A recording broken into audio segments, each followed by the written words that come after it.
Good morning from Nepal. এখন আছি আমরা নেপালে, আর নেপালের এটা হলো বীরগঞ্জ, যে বর্ডারে ঢুকে যে বীরগঞ্জ, সেখানে আমরা এখন বেরিয়েছি মানি এক্সচেঞ্জ করতে, সিম তুলতে।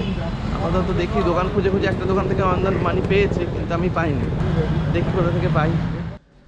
কালকে ছিলাম আমরা এই রুমটায়, এই যে আমাদের রুম, একদম চারিদিকে খুব সুন্দরভাবে গোছানো আছে রুমটা, দারুণ পারফেক্টভাবে গোছানো আছে। ডবল বেড রুম ছিল। কালকে তো রেটটা বললাম 2200 টাকা নিয়েছিল। এটা ইন্ডিয়ান কারেন্সিতে মোস্ট প্রবলি এটা 1500 টাকা। তো 1500 টাকার মধ্যে এখানে যা যা ফেসিলিটি, আমার তো মনে হয় না, আমি যত ইন্ডিয়ানেতে ভিজিট করেছি হোটেলগুলো, এত ফেসিলিটি দেয় 1500 টাকার রুম। এক নাম্বার তো এসি রুম, এটা ঠিক আছে, এসি রুম থাকে অনেক জায়গাতে 1500 টাকা। তার সাথে আছে পুরো সেট আপ দিয়েছে, চায়ের সেট আপ পুরো, এখানে চা, ইলেকট্রিক কেটলে, টিভি, ওয়ার্ড্রব, একটা ডবল বেড, খুব সুন্দর রুমটা, ব্যালকনি ভিউ এখান থেকে, পুরো রোড ভিউটা। খাবার দাবার ওদের খুব সুন্দর। হোটেলের নামটা কি ছিল?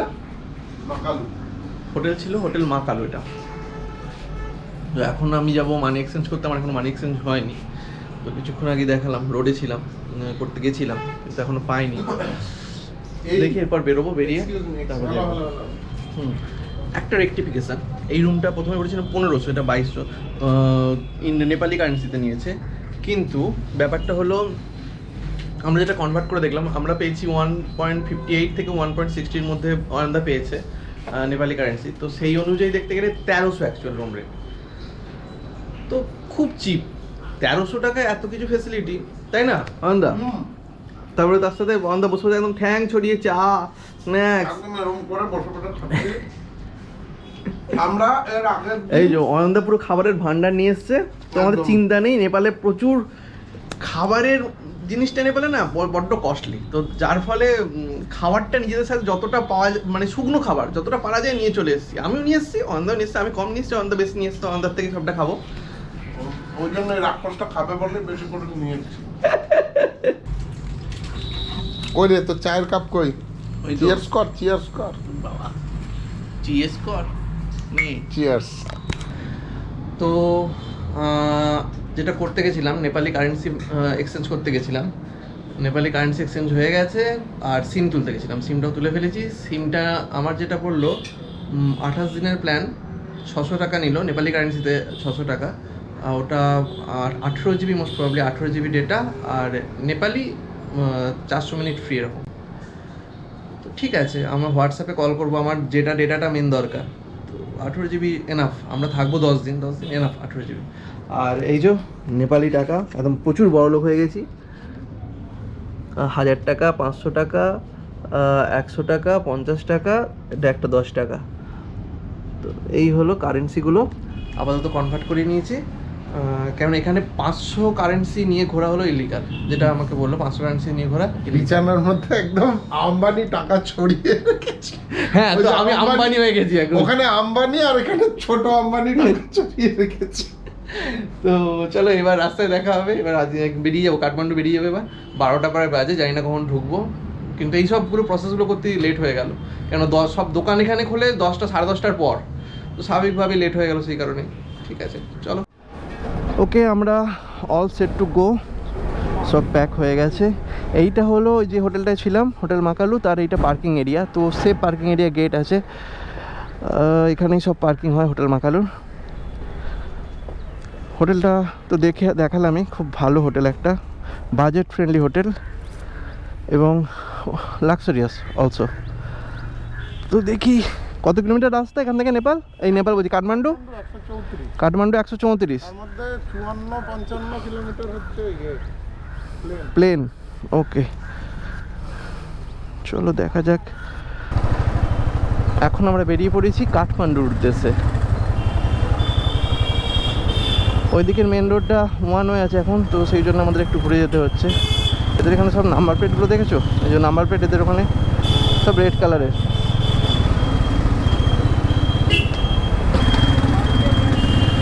নেপালে যতদূর জানি সব এলাকাগুলো প্রদেশ হিসাবে ভাগ হয়, আমাদের যেমন জেলা হিসেবে, এদের এখানে জেলা বা স্টেট হিসেবে, স্টেট হিসাবে।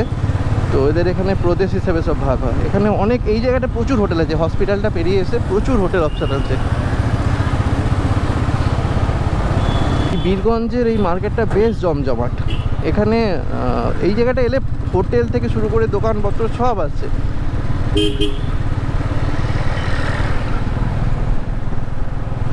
এটা ঘন্টা মোড়, ঘন্টা মোড় কিছু একটা বলে এই জায়গাটাকে।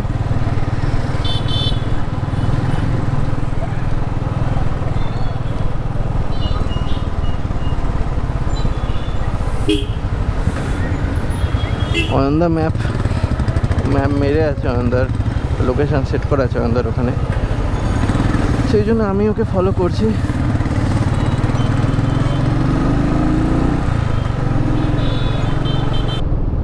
নেপালের পতাকা উঠছে পথ করে। আমরা এখন এই রড ধরে সোজা চলে যাব। অ্যাকচুয়ালি কাঠমান্ডু এখান থেকে খুব কমপ্লিকেটেড রাস্তা কিছু নয়। তখন বললাম প্রায় 30 কিলোমিটার আমরা প্লেন এরিয়া দিয়েই যাব, তারপরের বাকি রাস্তাটা হিল এরিয়ায়। ওই সামনের মাউন্টেন রেঞ্জটা কি চোখে পড়ছে? মোস্ট প্রবাবলি এটা আমার চোখে পড়ছে, কিন্তু ক্যামেরার চোখে হয়তো অতটা ভিজিবল হবে না। কিন্তু দারুণ একটা মাউন্টেন রেঞ্জ দেখা যাচ্ছে পুরো সামনেটা জুড়ে। এখান থেকে কাঠমান্ডু, এই যে সামনে বোর্ড আছে, কাঠমান্ডু হলো 261 কিলোমিটার। কাঠমান্ডু এখান থেকে 261 কিলোমিটার।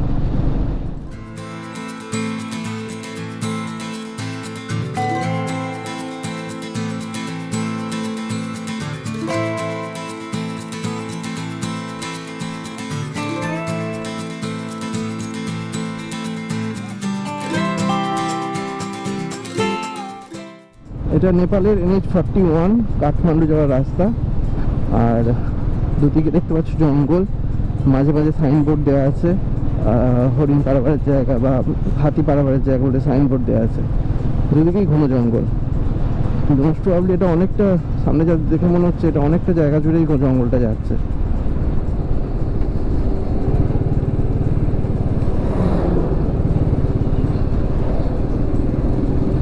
এটা হলো পারসা ন্যাশনাল পার্ক,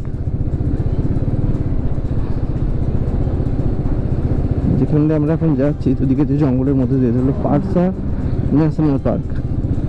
তবে রাস্তাটা খুব একটা ভালো না, বড্ড উঁচু নিচু, মানে চারদিকে পাথরস আছে, কিছু কিছু জায়গায় পাথরস আছে। জানি না আগে কেমন রাস্তা হবে, এইটুকুনি রাস্তা দেখলাম। সামনে মেবি ভালোই আছে। পারসা ন্যাশনাল পার্ক। এখানে তেল ভরে নি, এখানে 800 रुपये के देता। 800? हाँ, तो नेपाली টাকায় 800। ক লিটার হয় দেখি। নেপালিতে 156.50 রেট, তো এই 5 লিটার ঠিকই আছে। তো 5 লিটার তেলে মোটামুটি তোমার চলেই যাবে এখন অনেকটা।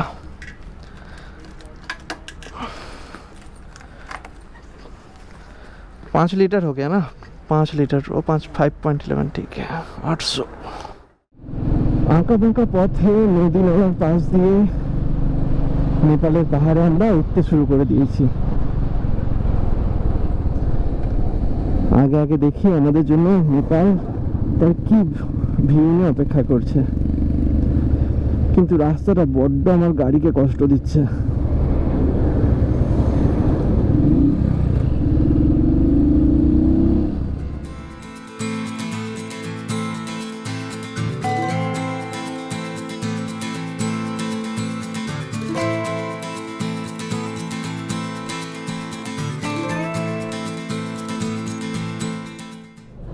পুরো আমার হিমাচল প্রদেশ টাইপ ফিলিংটা আসছে। পাশ দিয়ে নদী বয়ে গেছে, সামনে পাহাড়ের পুরো পরিষ্কার একটা দেখা যাচ্ছে ভিউ। পাহাড়েই আছে, আমরা উঠে পড়েছি পাহাড়ে অলরেডি। আর ওই দূর থেকে একটা সরু রেখার মতো একটা ওয়াটার ফলস দেখা যাচ্ছে, কি সুন্দর লাগছে। ওটা জাস্ট দেখো একবার, অসাম। মেঘলা হয়ে আছে, নাহলে ওই পিছন দিকে স্নোপিক মাউন্টেন গুলোও দেখা যায়। দারুণ দারুণ। নেপালের একটা সুন্দর সাজানো গোছানো শহর, হেটুডা কি একটা নাম। সামনে পাহাড়, নিচে এই শহর, আহা দৃশ্যটাই অন্যরকম। কি সুন্দর সাজানো, বাইকগুলো রাখা দেখো, ঠিক সবাই প্রত্যেকে নিজের নিজের মেনটেন করে রেখেছে বাইকগুলো। কত নিট অ্যান্ড ক্লিন, সব থেকে বড় কথা, কত নিট অ্যান্ড ক্লিন।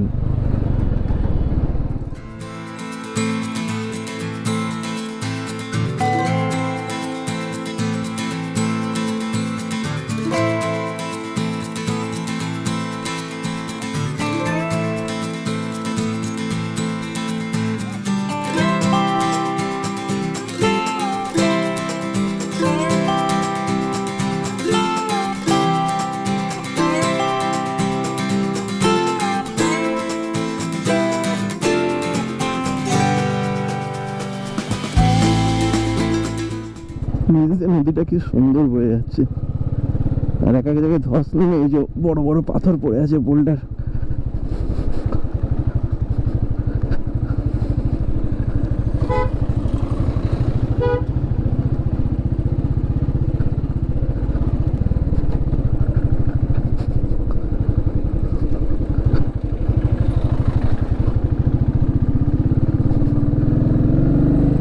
এমনি রাস্তা ভালো, রাস্তা এমনি পরিষ্কার, একদম ঝাঁ চকচকে রাস্তা।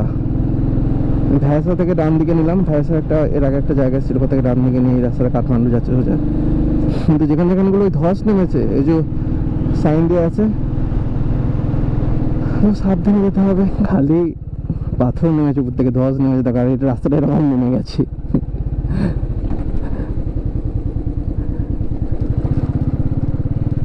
দেখেও ভয় লাগে, বাট অ্যাডভেঞ্চার রাইডে এসছি, এগুলো তো নর্মাল ব্যাপার। পাহাড়ি জায়গা এগুলো একদমই নর্মাল ব্যাপার। নেপালটা অনেকটাই সিকিমের মতো, একদম সিকিমের স্ট্রাকচার সব কিছু। ঘর বাড়িগুলিও একদম সিকিমের স্ট্রাকচার, ছোটো ছোটো ঘর বাড়ি, তার সামনে ফুলের বাগান।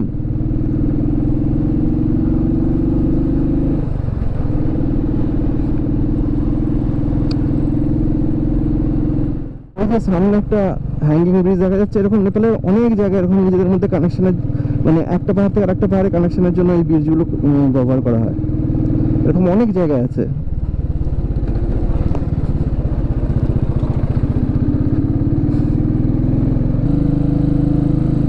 কিছু জনকে তো দেখেছি, কুসমা বলে একটা জায়গা আছে, তো কুসমা ওখানে একটা ব্রিজ আছে, ওই ব্রিজ দিয়ে বাইক, মানে হ্যাঙ্গিং ব্রিজটা দিয়ে বাইক নিয়ে এদিক ওদিক করে, ওই হ্যাঙ্গিং ব্রিজটা দিয়ে বাইক নিয়ে পারাবার করে। তো ওটা একটা অ্যাডভেঞ্চার, মানে অ্যাকচুয়ালি ওদিকে কোনো রাস্তা নেই, অনেকে বাইক নিয়ে যায় জাস্ট অ্যাডভেঞ্চারটা নেওয়ার জন্য, একটা থ্রিল নেওয়ার জন্য, যে ওই জায়গাটা দিয়ে গিয়ে অ্যাকচুয়ালি দোলে ব্রিজটা তখন জাস্ট রীতিমতো। কিন্তু যথেষ্ট মজবুত ব্রিজ, ম্যাক্সিমাম জায়গাতে এরকম আছে নেপালে, প্রচুর দেখলাম আমি এর আগেও। কিন্তু সব ব্রিজতে গাড়ি যায় না, কিছু কিছু ব্রিজেই বাইক চলাচল করে আর কি। এবার একটু একটু ঠান্ডা লাগছে, অনেকটা উপরে চলে এসেছি। বাঁকগুলো এক একটা বাঁক দেখছেন, অনেকটা উপরে চলে আসছে। ওদিকটা পুরো মেঘে ভর্তি, পাহাড়ের উপরটা। নিচে আমরা ছিলাম যখন, তখন রোদ ছিল বেশ।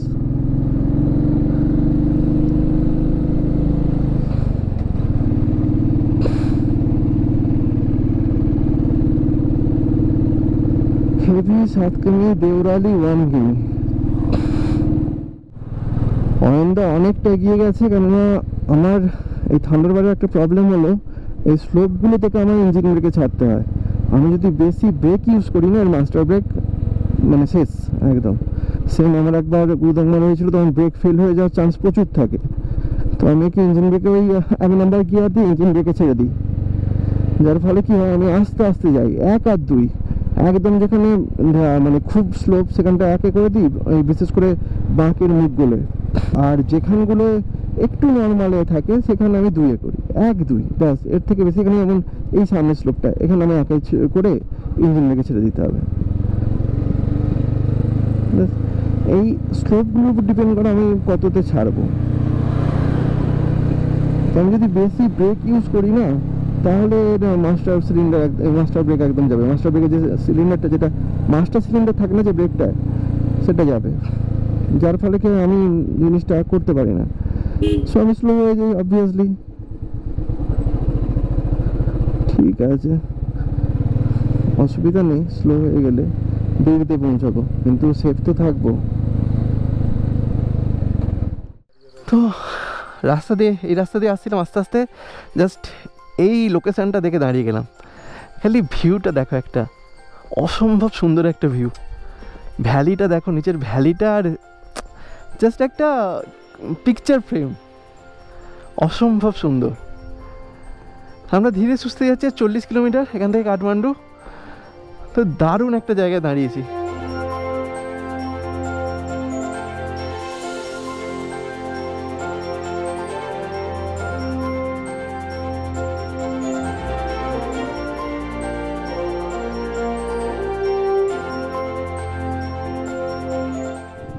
পাহাড়ের গায়ে গায়ে মেঘগুলো কেমন লেগে আছে দেখো, খালি পাহাড়ের গায়ে গায়ে। কি অসাধারণ রাস্তা। হ্যাঁ, এই রাস্তায় কিছুটা অফ রোড আছে, কিন্তু দারুণ রাস্তাটা। সিনিক বিউটি তো মারাত্মক রকমের সিনিক বিউটি।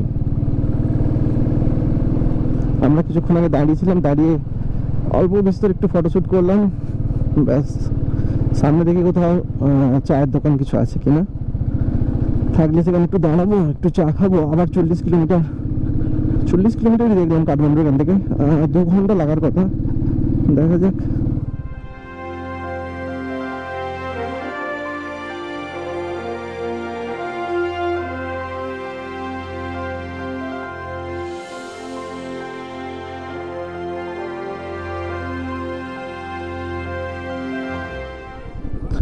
রাস্তা দেখেছো, এইরকম অফ রোড প্রচুর আছে, কিন্তু বললাম এই রাস্তার সিনিক বিউটি দারুণ। পথে যেতে যেতে এখানে একটা সুন্দর ঝর্ণা চোখে পড়লো, ওই জন্য একটু দাঁড়িয়ে গেলাম। দারুণ একটা ঝর্ণা চোখে পড়লো। চলো, এরকম ঝর্ণা অনেক পাবো, বেশি দাঁড়িয়ে টাইম ওয়েস্ট করলে হবে না।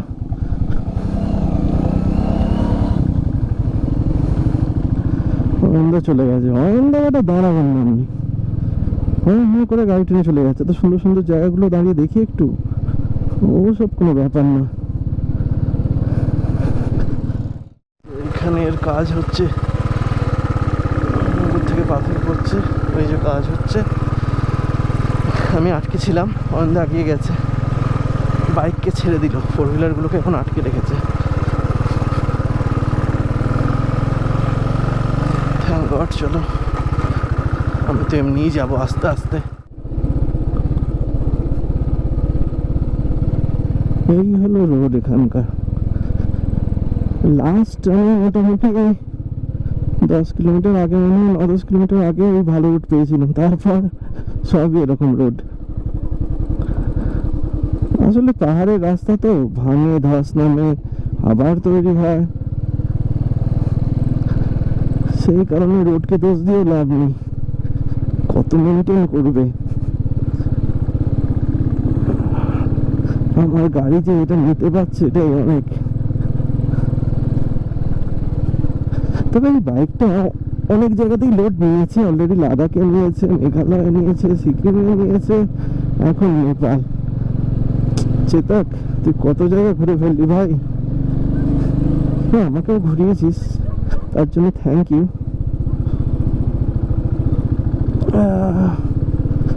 চলো, এখানে একটা ছোট্ট মতো মার্কেট মতো এরিয়া এসছি। সব স্কুলের এদের ছুটি হয়েছে, বাচ্চাগুলোর, পাহাড়ি বাচ্চারা। দেখি এখানে একটুখানি চা, মোমো যদি কিছু খাওয়া যায়। চা বিস্কুট কিছুই পেলাম না, আমরা তো জুস খাচ্ছি।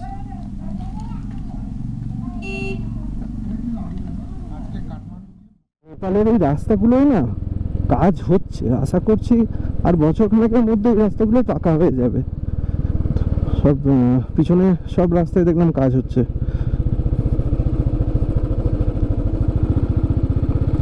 আর কিছু দূর যাওয়া, ওই দোকানে জিজ্ঞেস করলাম, তো ওরা বললো আর কিছু দূর যাওয়ার পরেই ভালো রাস্তা পেয়ে যাবে। দেখা যাক কতক্ষণ পরে ভালো রাস্তা পায়। রাস্তাগুলো বসিয়েছে, এই ধারে ড্রোনগুলো নতুন করছে, করে রাস্তাগুলোকে বসিয়েছে। এর উপরে এবার পিচ ফেলবে, পাথর ফেলে তারপরে পিচ ফেলবে। অয়নদা বেরিয়ে গেছে, কারণ আমি তো জোরে যেতে পারছি না, স্কিড করার চান্স থাকে আমার এই বাইকের। অ্যাকচুয়ালি এটা ক্রুজ বাইক, এটাকে আমি পাহাড়ে নিয়ে চালাচ্ছি মানে আমাকেও তো সেইভাবে কেয়ার করে চালাতে হবে।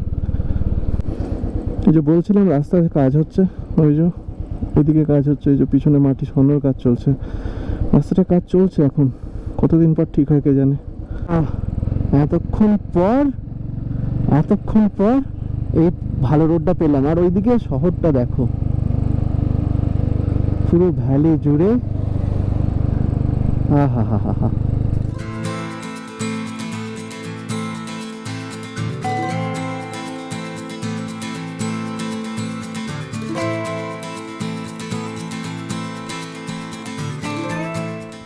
কিন্তু এবার সেই স্লোপিং রাস্তা।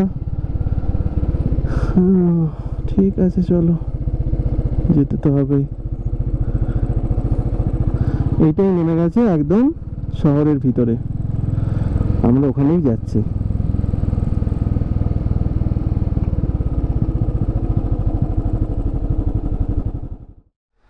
তো আমরা চলে এসেছি কাঠমান্ডু সিটির। আমরা কলকাতা से।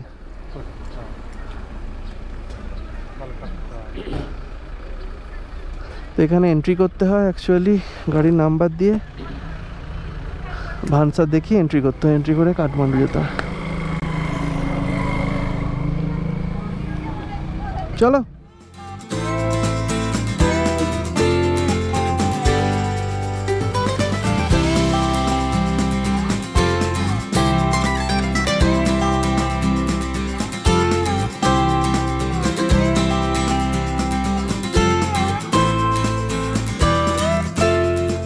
সারা দিনের এক অসাধারণ রাইডিংয়ের পর দিন শেষে আমরা এসে পৌঁছালাম নেপালের রাজধানী কাঠমান্ডুতে।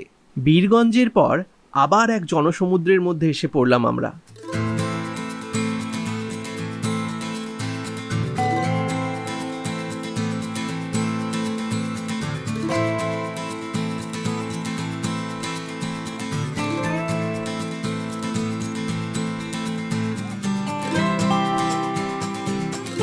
কাঠমান্ডুর ব্যস্ত অলিগলিতে গুগল ম্যাপের থেকে আমরা বেশি ভরসা করেছিলাম স্থানীয় মানুষদের উপর।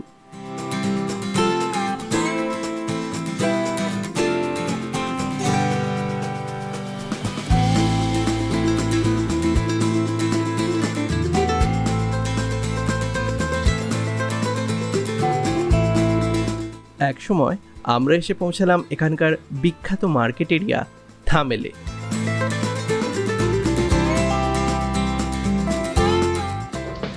আমরা জাস্ট এসে রুমে ঢুকলাম, অবস্থা ধুলোয় পুরো ভর্তি, একদম ধুলো, আপ টু বটম ধুলোয় ভর্তি। আর এই হলো রুমটা, দারুণ সুন্দর একটা রুম, একদম নিট অ্যান্ড ক্লিন, দারুণ রুম। আমরা একদম এই নিট অ্যান্ড ক্লিনটাকে ভাগার করে দেবো। না ভাগার করলে হবে না, এটা দেখেন আবার না ভাগার করলে হবে না, কিন্তু আমরা জিনিসগুলো যখন আনবো না তখন অটোমেটিক্যালি ভাগার হয়ে যাবে।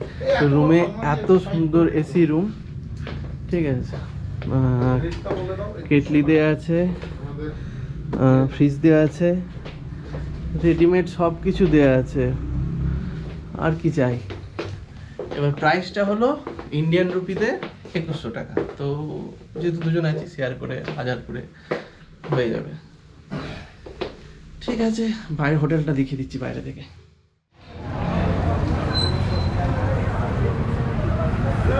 এই হলো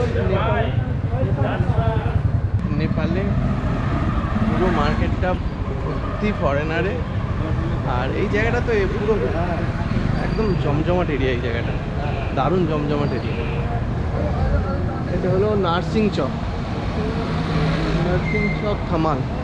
থামালের নার্সিং চক। আমরা আছি ওইখানে একটা হোটেল, এখানে প্রচুর হোটেল।